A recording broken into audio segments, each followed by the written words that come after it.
আসসালামু আলাইকুম প্রিয় ভাই বন্ধুরা, যে যেখান থেকে দেখতেছেন আশা করি ভালো আছেন, ভালো থাকেন। এই যে দেখেন আমার এক দেশি ভাই, হ্যাঁ, এই যে 1.5 বছর ধরে আইছে, তার কোনো কাগজপাতি নেই। হ্যাঁ, ইন্ডিয়া থেকে যারা আহে তারা 70-80 হাজার টাকা খরচ করে আহে। হ্যাঁ, হেললেই তারা কাগজপাতি পায়।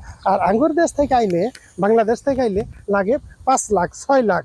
হ্যাঁ, হারলেই এই দালালের ফক্করে হইরা। কিন্তু এই দালালের করে যে অ্যাকশন নিব বা টাবল চালা করে যে অ্যাকশন নিব না, তা নাই, মানুষ নেই বাংলাদেশে। কিন্তু অ্যাকশন নেওয়ার কোনো মানুষ নাই, খালি রেমিটেন্স খাওয়ার জন্য মানুষ আছে। প্রবাসী রেমিটেন্সটা খাওয়ার জন্য বয়ে হয়েছে। হ্যাঁ, কিন্তু অ্যাকশন নেওয়ার জন্য কোনো লোক নাই। ইন্ডিয়া থেকে আহে 60-70-80 হাজার, আর আঙ্গুর দেশ থেকে আহে লাগে 5 লাখ 6 লাখ। 5 লাখ 6 লাখ টাকার বিনিময়ে আসার পরেও যাই দেখেন কোনো একটা মানুষের কাগজ নাই। এই যে এই গার্ডেনে যে লোকগুলা কাগজ কাম করে, এরা লোকেরও কাগজপাতি নেই। তারপরেও কোনো রম্বায় 400-500 টাকা বেতনে, হ্যাঁ, চাকরি করতেছে। কি করবো, নলে জেল খাটার লাগে। হ্যাঁ, এই যে চাকরি শেষে এরা কই যাব, টেহাটা কই পাঠা, প্রতি মাসে ব্যাংকের মাধ্যমে টেহাটা পাঠাইতেছে বাংলাদেশ, রেমিটেন্সটা পাঠাইতেছে বাংলাদেশ। আর এই রেমিটেন্সটা যোদ্ধাটাই যখন বিপদ করে, তা করে বিপদ হলে বাংলাদেশে এম্বাসিও সহযোগিতা করে না, এবং বাংলাদেশ সরকার তো সহি দেয় না, শর্ট মারে। এয়ারপোর্টের তো কোনো মূল্যই নেই, কামলা। হ্যাঁ, এই রেমিটেন্স যোদ্ধারা হইলো বাংলাদেশের কামলা কামলা কামলা কামলা ছাড়া কোনো কথা নাই। কামলা ছাড়া কোনো কথা নাই। আর কামলা করে যে একটু সহযোগিতা করবো, এই লোক নাই। হ্যাঁ, আর এরা এরা যখন চাকরি শেষ হয়ে যাবে তখন টেহাটা কই পাঠাবো, বাংলাদেশে পাঠায় টেহা।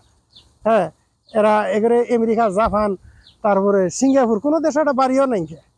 বাড়িতে বলা ডাল ভাত চলে না বাড়ি। হ্যাঁ, আপনি এই যে বিদেশে যে আছেন, সৌদি আরবে, রিয়াদে, কোনো কাগজ নাই, পাতি নাই। এখন আপনার কি চিন্তাধারা আছে যে আমেরিকা কোনো একটা বাড়িঘর করার জন্য? ভাই কি চেষ্টা করে আমেরিকা কোনো বাড়িঘর করা যায় না? না ভাই, আমেরিকা বাড়ি করবো, আমরা করবো কেমনে? তাই ওই যে যারা প্রবাস কল্যাণ মন্ত্রী আছে ওরা তখন করবো। আমগোটে ওরা তো আলাদা ভর্তাছে, বাড়ি ঘর কিনতে আছে। দেখছেন, আমগরে কোনো চিন্তা ভাবনা আছে? আমগরে আইসি, সরকারের 5 লাখ দিছি, আলাদা ভর নিয়ে তো বহাই থুইছে, কোনো নাই কাগজ পাতি কোনো কিছু।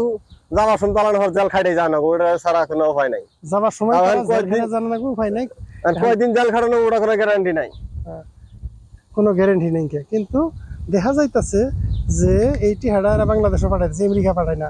আর এই বাংলাদেশে পাঠাইলে এই টিহাটা পুরুত। হ্যাঁ, বাংলাদেশে যখন আমরা রেমিটেন্স যোদ্ধারা রেমিটেন্সটা পাঠাই, বাংলাদেশ তলাবিহীন, এই রেমিটেন্সটা ফকত করে শেষ হয়ে যায়। হ্যাঁ, এটা যেন দেহার মানুষ নাই। আর বাংলাদেশে যখন বড় বড় অফিসারের, পুলিশ কোন, তারপরে আর্মির অফিসার কোন, তারপরে ব্যাংকার কোন, বড় বড় মন্ত্রীরা, এরা কি করে চাকরি শেষে পালায় আমেরিকা জায়গা। কিন্তু আমার এই রেমিটেন্স যোদ্ধারা কোনোদিন দেখছেন যে পালাইয়া এরা আমেরিকা গেছে? না, এরা ঘুরে ঘুরে বাংলাদেশেই যান না। তাহলে এর উপায় কি? এদের সহযোগিতা কেনা করবো, চেষ্টা করবে। দেখবে মাননীয় প্রধানমন্ত্রীর কাছে বিনীত অনুরোধ এগরে এই প্রবাসীদের জন্য একটু সহযোগিতা করার জন্য বিনীত অনুরোধ, যাতে এরা তাদের কাগজপাতিগুলো পায়, সহযোগিতাটা পায়। হ্যাঁ, আসসালামু আলাইকুম, ভালো থাকেন, সুখে থাকেন। হ্যাঁ, এখন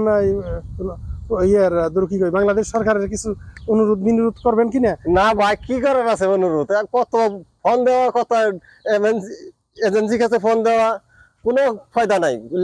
খালি রেমিটেন্স পাঠাও, টেহা দাও, প্রবাসী কল্যাণ ব্যাংক খালি মজুত করো, তাহলে সব ঠিক। উল্লা মতো কোনো কথা নেই। যাক, ভালো থাকেন, সুখে থাকেন। এরা এই যে দুঃখের কথা কইতাছে, এগরে এরা খুব রাগ, বাংলাদেশ সরকারের উপরে খুবই রাগ, এরা খুবই রাগ। এগরে যেন দেহার কেউ নাই। হ্যাঁ, দেহার কেউ নাই, এগরে দেহার আছে একমাত্র আল্লাহ, আল্লাহ ছাড়া কোনো উপায় নেই। আসসালামু আলাইকুম, ভালো থাকেন।